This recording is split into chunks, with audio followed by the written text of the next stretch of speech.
नमस्कार, स्वागत है आप सभी का। कल और परसों यानी 12 जुलाई और 13 जुलाई को लगातार 2 दिन मुख्यमंत्री जी के द्वारा नियुक्ति पत्र वितरण समारोह किया जाएगा। कल की डेट में अगर आप देखेंगे तो माननीय लोक सेवा आयोग प्रयागराज एवं माननीय अधीनस्थ सेवा चयन आयोग लखनऊ द्वारा चयनित समस्त कर्मशाला अनुदेशक विभिन्न स्टाफ अभ्यर्थियों को यह सूचित किया जाता है कि दिनांक 12 जुलाई 2023 दिन बुधवार को माननीय मुख्यमंत्री जी द्वारा समस्त ऐसे अभ्यर्थियों जिनके द्वारा इस कार्यालय में दिनांक 29 अप्रैल 2021 का प्रारूप जमा कर दिया गया है, नियुक्ति पत्र वितरित किया जाएगा। तो 12 जुलाई को प्रातः 6 बजे तक कार्यालय संयुक्त निदेशक प्राविधिक शिक्षा क्षेत्रीय कार्यालय बांस मंडी चौराहा लखनऊ में उपस्थित होना है। तदनुसार ही आपको नियुक्ति पत्र वितरण किया जाना है। तो आप सभी अभ्यर्थियों को बहुत बहुत बधाई, शुभकामना। इसी तरह से 13 जुलाई को कनिष्ठ सहायक जूनियर असिस्टेंट 2019 भर्ती में चयनित अभ्यर्थियों को नियुक्ति पत्र वितरित किए जाएंगे। तो आप सभी अभ्यर्थियों को भी ढेर सारी शुभकामनाएं। यहाँ पे आप सभी देख सकते हैं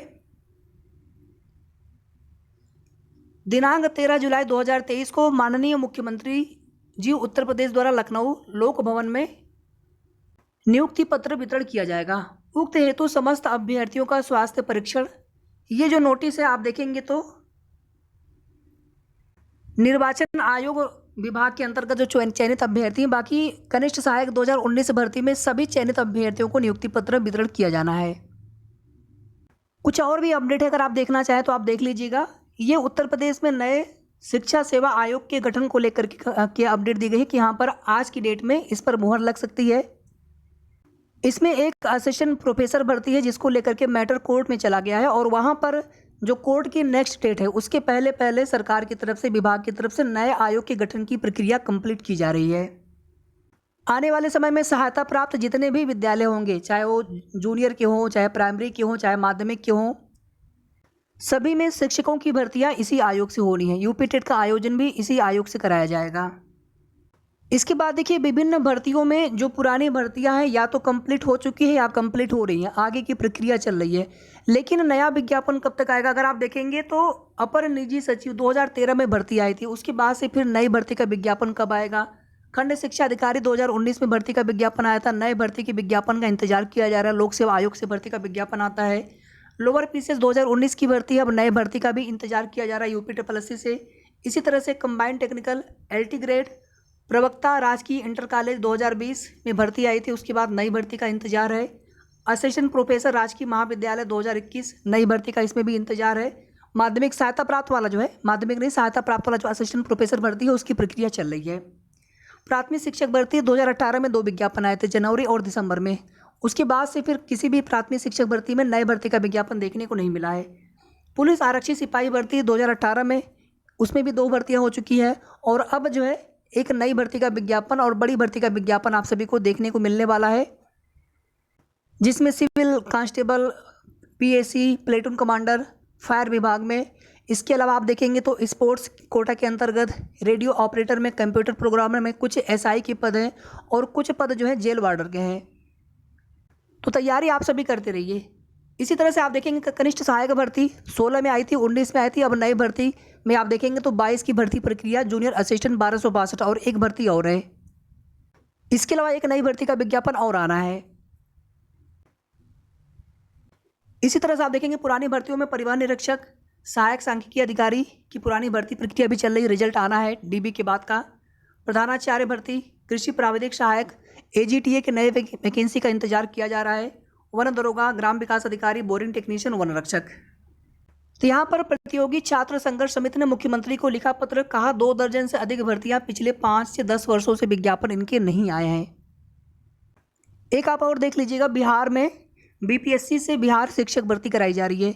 1,70,000 से भी ज़्यादा पद हैं, जहाँ पर प्राइमरी के लिए सबसे अधिक आवेदन लिए जा रहे हैं और अदर स्टेट के भी अभ्यर्थी आवेदन कर सकते हैं। बीएड हो, डीएलएड हो, अपीयरिंग वाले हो, सीटेट अपीयरिंग वाले हो या फिर पहले से पास हो 90 अंक पर, जो अदर स्टेट वाले हैं। आरक्षण का लाभ नहीं मिलता है।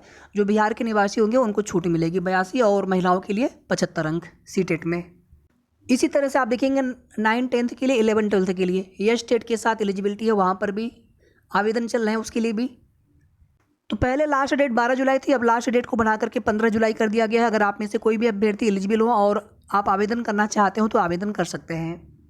एक अपडेट यहाँ पर और है, जो बीएड के जो नए सत्र के प्रवेश के लिए काउंसलिंग हो रही है, आप देखेंगे कि उसमें अभी डेट डिसाइड नहीं हो सका है। एजीटीए के नए विज्ञापन को लेकर के 3446 पदों पर, जिसमें 906 अभ्यर्थियों का डाटा लोक सेवा आयोग से यूपीएससी आयोग को आना था, और इसमें देखेंगे आप तो उसमें दोबारा से डाटा मंगाया जा रहा है। पहले भी डाटा भेज दिया गया था लोक सेवा आयोग की तरफ से। तो अभी देखिए इसमें कुछ कहा नहीं जा सकता कि कितना समय लग जाएगा, लेकिन देरी हो रही है। इसी तरह से मुख्य सेविका भर्ती में कल बड़ी संख्या में बहनें आयोग गई हुई थी, उसकी जानकारी भी आप सभी को दी गई थी। सचिव सर की तरफ से आश्वासन मिलता है, शासन स्तर पर बात पहुंचाए जाने की बात भी कही जाती है कि आपकी जो बात है वो शासन स्तर तक पहुंचाई जा रही है। लेकिन आखिर कब तक ये भर्ती प्रक्रिया शुरू होगी? आप सभी जानते हैं कि इस भर्ती में देरी होने के पीछे का सिर्फ इतना कारण है कि इसमें अर्हता में बदलाव संबंधी नियमावली में संशोधन को लेकर के विभाग की तरफ से एक प्रस्ताव शासन को भेजा गया था। उस पर ना तो वो अभी तक उस पर कोई निर्णय लिया गया कि उस पर संशोधन होना है कि नहीं होना है, और ना ही कोई भी जवाब अभी तक आया है। इसी वजह से आयोग की तरफ से ये भर्ती प्रक्रिया आगे नहीं बढ़ाई जा पा रही है। अगस्त में ही आवेदन ले लिया गया था 2693 पदों के लिए, और अभी तक एग्जाम डेट घोषित नहीं हो पाया है। बाकी देखिए इसमें केवल आश्वासन मिला है और कोई भी इसमें कन्फर्म चीज़ें नहीं बताई गई हैं। इसी तरह से जेईई 2018 भर्ती के अभ्यर्थी भी सचिव सर से मिलने के लिए गए थे, तो सचिव सर ने 20 जुलाई से पहले रिजल्ट डिक्लेयर करने का आश्वासन दिया है कि 20 जुलाई से पहले आपका रिजल्ट आ जाएगा। बाकी आगे डीबी कब तक कराएंगे, डीबी की डेट आदि को लेकर के कोई भी अभी डेट उसमें कोई भी जानकारी नहीं दी गई है।